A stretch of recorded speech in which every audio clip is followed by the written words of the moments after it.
tesis, karena diharapkan setelah mata kuliah ini selesai, semuanya itu sudah bisa membuat proposal tesis. Oke, yang pertama ketika membuat proposal tesis, ini sebenarnya yang lebih tepat itu ada yang menyebutnya dengan istilah bab 1. Oke, nggak apa-apa. Bab 1 itu adalah pendahuluan. Pendahuluan itu biasanya dia pakai huruf kapital semuanya. Ya, pendahuluan. Pendahuluan itu berarti apa? Bab yang akan mengantarkan pembaca terhadap permasalahan yang akan kita teliti. Oke, berarti di pendahuluan ini ada A. A itu adalah apa? Latar belakang masalah. Boleh. Latar belakang masalah, ya. Atau latar belakang saja juga boleh. Artinya apa? Latar belakang masalah itu adalah latar, alasan, argumentasi yang menjadikan tesis kita itu memang menarik untuk dibahas. Kemudian juga dia mengandung apa? Adanya permasalahan yang teridentifikasi, ya, oleh apa? Oleh adanya didukung oleh data atau fakta, sehingga di latar belakang ini minimal ini bukan urutan tapi langsung ke konten, ya, ke konten. Berarti kita ini kan di sini pertama itu di latar belakang itu harus ada apa? Disebut dengan apa? Penyajian data, ya, penyajian data yang valid. Contohnya apa? Ketika tadi ngomongin tentang wedding organizer, berarti bicara tentang pernikahan sekarang itu semakin meriah, ya, semakin meriah dengan berbagai variasinya. Ya, ada yang di gedung, ada yang mungkin di luar, ada yang apa? Outdoor gitu ya, ada mungkin yang di rumah dan sebagainya. Ternyata bermacam-macam bisnisnya juga luar biasa sekali WO itu. Ya, karena dia tambahan fasilitas dari videonya, kemudian nanti ada panggungnya dan lain sebagainya itu banyak. Nah, berarti ada data-data itu, ada wedding organizer ada berapa? Contohnya kemana ada wali kota Bogor itu mengumpulkan semua WO yang ada di Bogor itu, pengennya karena lagi pandemi seperti ini, berarti gimana agar tidak menular? Ya, apakah kayak di Malaysia maunya pakai apa? Drive thru, ya kan? Jadi apa, pengantinnya tetap di situ, kemudian nanti tamunya pakai mobil atau pakai motor gitu ya, ngasih sumbangan langsung ngasih dapat apa, besek gitu ya, langsung pulang lagi. Atau seperti itu, atau mungkin makan tapi di berarti kan jaraknya kalau mamanya apa ngantri prasmanan harus itu harus apa, harus jarak 1 meter. Tapi kan sendoknya juga megang semua ada jadinya, kan nggak mungkin juga, apa mungkin apa diambilkan atau seperti apa. Nah, itu juga nanti ada, sampai sekarang makanya belum diizinkan kalau untuk bikin nikah. Terus kemarin sih Neng ini juga ya, tapi karena mungkin di kampung kali ya. Kalau di kampung nggak harus sih ya. Insya Allah sehat-sehat saja, insya Allah, amin. Baik. Jadi maksudnya di latar belakang ini itu disajikan data-data yang valid yang akan mendukung dari riset yang akan kita pilih. Nah, tentu saja yang paling penting di penyajian data ini adalah apa? Adalah yang disebut dengan identifikasi, ya, identifikasi masalah. Oke, teori masalah itu banyak. Biasanya masalah itu adalah perbedaan antara das sein dengan das sollen. Nah, jadi identifikasi masalah. Maksudnya apa? Setelah kita tuh ada beberapa data berkaitan dengan tema yang akan kita pilih, ternyata kayaknya ini ada masalah deh. Ada sesuatu yang perlu dibuat sebuah penelitian. Kalau dalam teori, apa itu masalah? Masalah itu adalah gap, perbedaan antara das sein dengan das sollen, antara sesuatu yang seharusnya dengan sesuatu yang kenyataannya. Ya, kenyataannya itu seperti kenyataannya itu A, tetapi sebenarnya teorinya itu B. Ya, atau kenyataan teorinya itu A, tapi kenyataannya itu B. Pokoknya beda lah. Ya, gap. Ya, umpamanya yang paling gampang, umat Islam itu kan udah tahu bahwa riba itu haram. Tapi kok masih masyarakat banyak ya yang masih masih bergelimang dengan riba. Berarti ini ada masalah nih. Kita berarti harus cari tahu kenapa masyarakat itu masih ada yang menggunakan rentenir, atau mungkin tadi bank keliling, bank emop kemarin itu, atau mungkin juga masih ada yang di bank konvensional. Kenapa nih? Itu dicari, berarti ada masalah nih. Masalahnya apa? Apakah ilmunya, persepsinya, atau mungkin karena memang dia itu belum paham. Ya, oke. Jadi, tetapi yang paling sederhana dari masalah itu adalah paling gampang, yaitu apa? Sesuatu yang belum kita ketahui. Nah, itu aja. Jadi masalah itu apa? Paling gampang adalah sesuatu yang belum kita ketahui dan ingin diketahui. Tetapi ada syaratnya. Syaratnya itu adalah apa? Syaratnya adalah dia namanya itu academic problem. Ya, jadi bukan social problem. Maksudnya, jadi sesuatu yang ingin kita ketahui itu bukan sesuatu yang sepele, bukan sesuatu yang kita pengen tahu. Umpamanya di masyarakat di Cibening itu seperti apa sih? Gitu ya, ada berapa jumlahnya berapanya gitu. Jadi dia lebih sesuatu yang memang dia sifatnya itu besar dan bisa dibuat penelitian. Ya, dibuat penelitian. Contohnya tadi, kita pengen tahu kemarin masih banyak orang menggunakan ada yang pakai GoPay, ada yang pakai Dana, sekarang ada pakai Doku, kemudian juga sistem diskon atau mungkin musyarakah dan sebagainya. Nah, itu kita pelajari. Lanjut. Nah, ini di academic problem. Kita akan bicara lagi tentang academic problem. Academic problem itu adalah masalah yang dia itu diselesaikannya bukan dengan sesuatu yang biasa. Ya, artinya masalah yang diselesaikan harus menggunakan pendekatan metode, pendekatan yang ilmiah. Ya, kalau kita ingin tahu bisa sih ada berapa orang miskin di Cibening atau di Pamijahan. Itu kan berarti harus survei. Tapi kan ya kita gampang banget kan, udah tahu jumlahnya itu sekian. Terus diapain? Nah, itu berarti hanya masalah sosial. Tapi kalau masalah yang akademik berarti kenapa mereka itu miskin? Ya, kenapa mereka itu miskin? Ya, apakah dari memang miskin struktural, atau memang pendapatan tidak ada, atau miskin yang memang terus-menerus, atau mungkin gaya hidupnya atau apa? Nah, itu ya. Nah, ini di academic problem berarti lebih bertanyanya itu adalah pakai apa? Pakai why. Kenapa? Jadi pertanyaan itu menggunakan why. Nah, berarti nanti di akhir A ini latar belakang itu adalah apa? Biasanya kalau paling standar itu kalau deskripsi itu ya, berdasarkan permasalahan yang telah disebutkan di latar belakang masalah, maka penulis tertarik untuk meneliti atau untuk membahas dengan judul ini, yaitu boleh lah, tapi nggak disebutkan itu pun nggak apa-apa. Intinya kita akan bahas itu.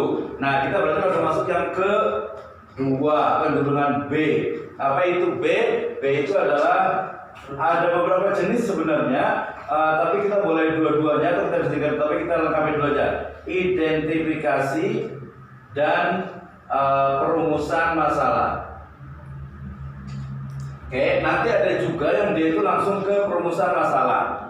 Saya sebenarnya lebih senang ke perumusan masalah sebenarnya. Kenapa? Karena identifikasi itu sebenarnya sudah ada di latar belakang. Nah, kita pengen tanya dulu satu-satu harusnya nih. Kira-kira yang sudah ada di pikiran, ini masalah bukan ya? Apakah ini memang sesuatu yang bisa diteliti atau tidak? Gitu. Terutama nanti dalam ruang lingkup ekonomi. Oke, kesini dulu. Jadi ini latar belakang. Yang B itu adalah identifikasi dan perumusan masalah, atau boleh langsung menggunakan kata-kata perumusan masalah. Pakai kata lain juga boleh, pakai pertanyaan penelitian. Ya, nanti biasa mengikuti pedoman nih. Pertanyaan penelitian. Nah, biasanya kata-kata yang pertama paling gampang banget, ya, berdasarkan tadi. Berdasarkan latar belakang, ya, sebelumnya. Nah, biasa kalau di penulisan itu jangan menggunakan kata di atas, karena di atas itu kadang nggak tahu udah kemana masih ngapain di atas gitu. Ada juga yang biasa ceramah-ceramah santri-santri biasa ini, atau mungkin yang baru-baru ceramah sebagai hadis di atas gitu kan. Padahal di atas mana orang lagi ceramah kok di atas gitu kan. Nah, jadi di perumusan masalah atau pertanyaan penelitian, berdasarkan latar belakang yang telah dibahas sebelumnya, teridentifikasi beberapa masalah. Nah, kita berarti belajar antara identifikasi masalah dengan perumusan masalah. Kalau identifikasi masalah berarti apa? Masalah yang memang teridentifikasi semuanya. Ya, minimal itu ada 5, ada 10, atau ada 20. Identifikasi semuanya. Nah, kalau sudah teridentifikasi ada 10 masalah, berikutnya adalah apa? Keperumusan masalah. Ya, karena banyaknya masalah yang teridentifikasi dan keterbatasan dari penulis, maka tesis ini akan dibatasi hanya pada permasalahan-permasalahan berikut yang terumuskan ke dalam pertanyaan penelitian, yaitu 1, 2. Paling banyak 3, 2 sudah cukup. Ya, bahkan sebenarnya di beberapa itu 1 juga cukup juga, tergantung masalahnya. Karena kadang apa, pertanyaan pertama itu sebenarnya nggak usah ditanyakan karena akan dibahas. Contohnya mau bicara tentang musyarakah umpamanya, tapi ternyata di pertanyaan bagaimana musyarakah dalam Islam, nah itu udah nggak perlu lagi sebenarnya. Kenapa? Karena nanti akan dibahas, gitu kan? Umpamanya tadi bagaimana maqasid syariah dalam akad murabahah di perbankan. Itu saja. Ya, kalau tadi definisi murabahah itu sudah dibahas. Bagaimana pengaruhnya? Itu nanti mungkin bisa ada yang nomor ketiga. Jadi 2 itu cukup sebenarnya. Oke, ini di perumusan masalah. Yang paling penting sebenarnya di sini nih. Nanti kalau ada yang ditanya itu di sini. Kenapa? Karena harus betul-betul paham. Jadi latar belakang itu mengantarkan pembaca kepada masalah. Jadi bukan atau belum sampai ke masalah. Ya, kan kita tahu kemarin contohnya adalah ketika saya dari sini mau ke Bogor, maka saya akan naik angkot, ya kan, naik angkot dari sini sampai ke Bubula. Sampai di Bubula, angkotnya balik lagi. Ya, nggak sampai ke Bogor muter-muter, tidak, tapi hanya di Bubula saja balik lagi. Nah, di latar belakang juga hanya mengantarkan, jadi tidak perlu ada membahas tentang musyarakah. Oh, tidak perlu definisi musyarakah ini tuh jangan di situ, jangan diletakkan di latar belakang, tapi nanti di bab kedua. Nah, ya di bab kedua ya. Oke, ini B, kemudian C. Kalau C dengan D dengan E ini nggak usah mikir. Ya, karena memang kopian semuanya. C itu adalah apa? Adalah apa tadi itu? Setelah pertanyaan berarti ada apa? Ada manfaat. Tujuan atau manfaat ya? Manfaat, tujuan. Tujuan atau manfaat? Saya lupa nih jadinya nih. Tujuan penelitian. Kemudian di sini baru ada manfaat. Ya, di sini nanti ada sistematika penulisan. Nah, kadang kita juga harus kalau yang di S1 mungkin agak bingung. Ini proposal atau bab 1 sampai bab 3. Ya, karena nanti ada juga proposal itu dia sebenarnya memang tidak menggunakan bab, tetapi dia langsung masuk di sini. Sebelum sistematika di sini ada metode penelitian atau kerangka teori atau kerangka pemikiran. Tapi kita di sini dipisahkan. Ya, ini bab 1 seperti ini, bab 2 baru kerangka teori atau kerangka pemikiran, atau ada yang menyebutnya dengan apa? Dengan kajian pustaka atau juga dengan kerangka pemikiran atau framework. Oke, ini di bab 1. Jadi bab 1 itu isinya itu cuma pendahuluan, latar belakang, kemudian perumusan masalah, tujuan penelitian, manfaat penelitian, kemudian ada sistematika penulisan. Nanti kadang kalau di penelitian itu kadang ada juga signifikansi, tapi ini kadang biasanya kalau penelitian sifatnya itu dia lebih ke kebijakan. Nah, literatur review itu kalau tadi dimasukkan ke bab 1 ini, dia sebenarnya ada sebelum sistematika. Tetapi kalau kita biasanya paling nanti dimasukkan di bab kedua. Ya, di bab kedua. Oke, ini bab kedua. Kalau bab kedua ini juga sama, sebenarnya nggak usah mikir karena bab 2 itu semuanya adalah hampir semua kutipan. Ya, hampir semuanya itu adalah kutipan. Kita tulis saja bab 2 itu adalah kerangka teori. Nanti jangan bingung, ada kerangka teori, ada kerangka pemikiran, ada kajian pustaka. Nah, tapi intinya itu sebenarnya bab 2 ini mengarahkan pembaca kepada ini loh yang pola dari pemikiran dan teori-teori yang berkembang berkaitan dengan masalah yang akan saya bahas. Gitu. Jadi masing-masing itu memang berbeda, dan di sini juga nanti berbeda antara kuantitatif dengan kualitatif.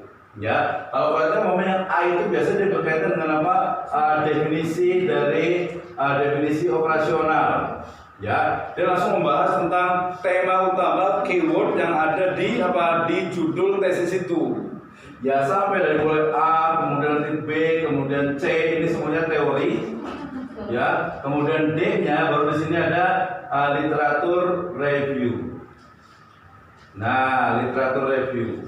Kalau literatur review kita kemarin sudah bahas bahwa literatur review itu adalah kita mengkaji penelitian-penelitian terdahulu yang terkait dengan penelitian yang akan kita lakukan, baik dari sisi objeknya, metodenya, ataupun analisisnya. Umpamanya penelitian di pemijahan, ternyata penelitian di pemijahan itu udah banyak sekali. Ya, kita sebutkan satu-satu mereka di bidang apa, atau ada penelitian di tempat lain tapi metodenya sama, atau penelitian di tempat lain tapi objeknya sama, tidak mesti tempat. Itu literatur review. Tapi literatur review ini yang paling penting nanti adalah di metode ya dan analisisnya. Ya, metode dan analisis. Sehingga di literatur review itu gampang saja, tinggal cari di internet. Sekarang itu kalau di beberapa tesis di perguruan tinggi lain itu memang minimal itu 20% itu sumbernya itu dari jurnal.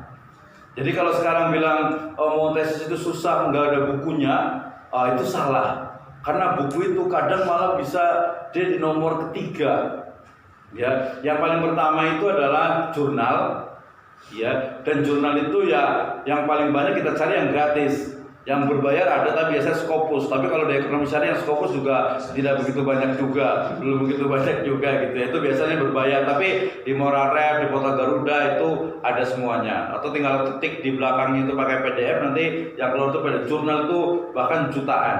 Jadi tidak ada alasan untuk jadi nanti minimal sumbernya dari jurnal. Tetapi ingat, kalau umpamanya kita bahas tentang di bab pertama umpamanya judul atau definisi, bab 2 A definisi.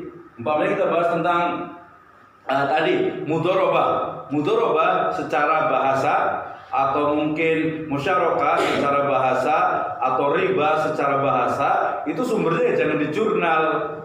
Ya, itu sumbernya di mana? Di kamus yang resmi. Kalau kita juga tidak menggunakan Wikipedia, karena Wikipedia itu biasanya dia kurang ilmiah, dan juga kayak kemarin ada PKI-nya macam-macam gitu ya, bisa orang itu gampang merubah di Wikipedia. Berarti kamus itu berarti kalau bahasa Arab ya berarti kamusnya pakai minimal banget itu kamus Al-Munawir. Ya mungkin kalau Muhammad Yunus masih bisa juga lah kadang, tapi Munawir. Kemudian nanti kalau lebih tinggi lagi ada Lisanul Arab, ada Al-Asr gitu ya, atau mungkin yang Tajul Arus. Pokoknya komus bahasa Arabnya. Kalau bahasa Indonesia berarti kamus besar bahasa Indonesia. Nah gitu ya, itu untuk di kamus. Kemudian kalau mamanya teori, mamanya kita ambil dari buku mamanya, ya maka kita ambil berarti definisi yang memang disebutkan oleh buku itu. Jadi jangan hanya ngambil itu dari jurnal. Jurnal itu nanti yang dikutip itu adalah apa? Hasil dari penelitiannya.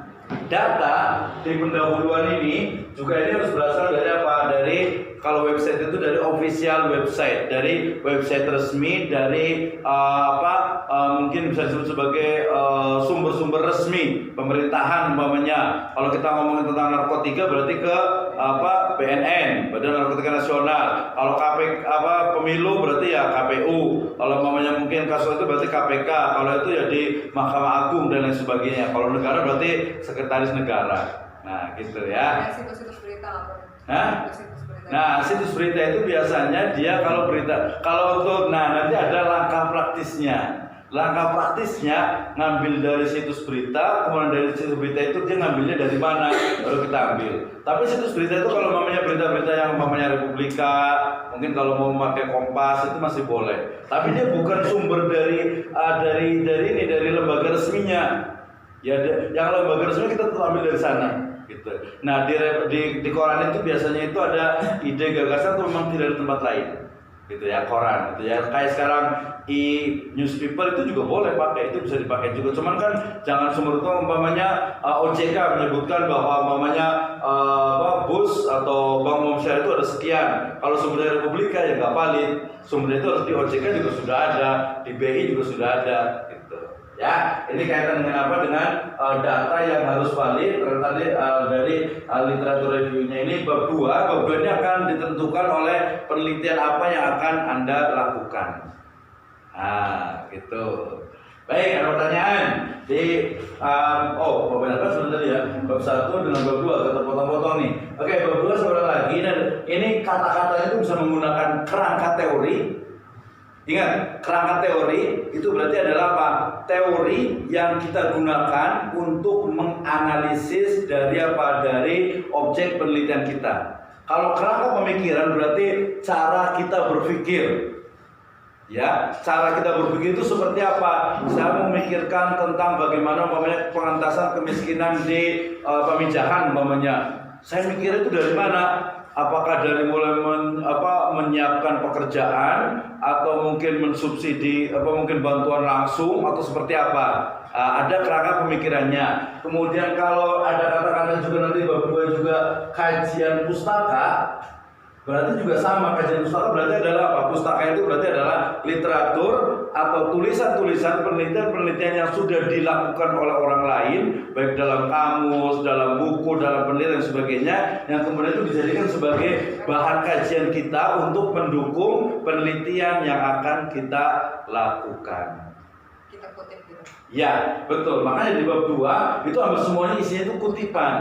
Tapi nanti ada kutipan yang paling gampang, ya tadi ngambil dari internet, di copy, kemudian kita cari sumbernya, kita cari referensi aslinya. Nah, itu boleh, itu yang paling mudah. Atau kutipan juga yang paling bagus juga itu adalah kutipan A, kutipan B, kutipan C, baru nanti pendapat kita.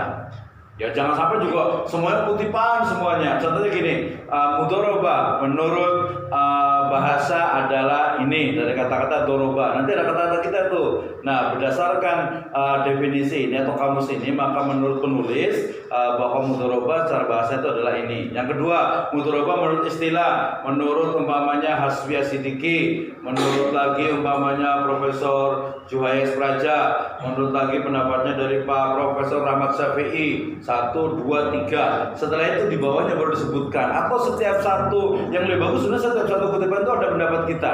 Jadi Prof. Rahmat Syafi'i menyebutkan bahwa mudoroba adalah perjanjian ini. Nah, kita menyebutkan pendapat ini atau definisi ini lebih ke arah bahasa dan juga pemahaman mudoroba secara klasik. Sedangkan pemahaman yang lebih modern disebutkan oleh Imam Syafi'i Antonia yang beranggap bahwa mudoroba itu adalah perjanjian antara bank dengan nasabah. Ya, definisi yang disebutkan oleh Antonio bahwa ini lebih modern khususnya dalam bidang perbankan, tetapi tidak mencakup secara komprehensif mengenai akad dari atau mudoroba yang lebih luas lagi, karena mudoroba itu bisa juga diletakkan atau bisa dipraktekkan, diimplementasikan di selain perbankan. Jadi kutipan pendapat kita nanti baru kesimpulan, atau kutipan baru pendapat kita.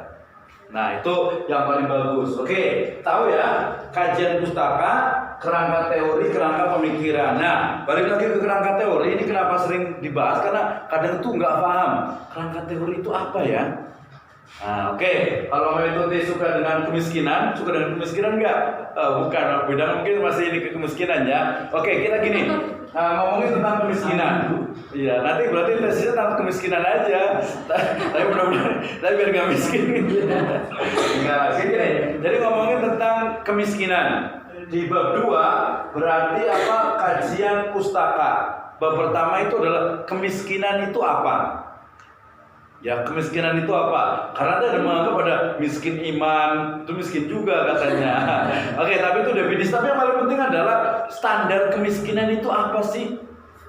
Kan beda-beda tuh. Dari umpamanya apa? Yang dari itu apa? Yang dari internasional apa? Lembaga yang menyebutkan dia itu miskin. Adalah apa? WHO atau apa? WHO itu kesehatan ya.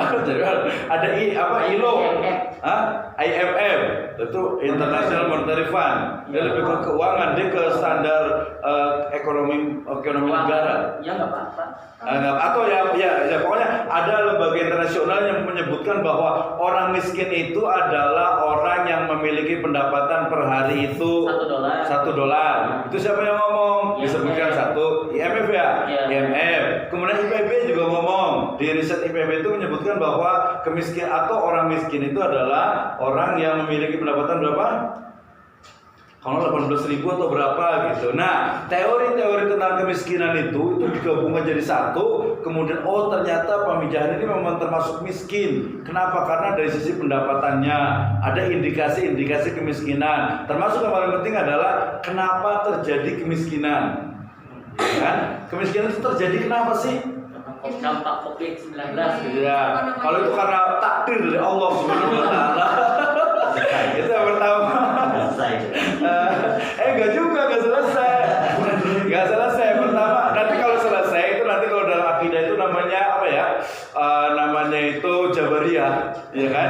Jabariyah itu seolah itu kan manusia itu miskin ya karena udah takdir. Padahal kayak juga kemiskinan itu tadi betul perspektif agama takdir apa miskin itu adalah takdir pertama. Yang kedua tapi juga agama bukan hanya sampai di takdir tapi ada faktor usaha juga, ada ikhtiarnya.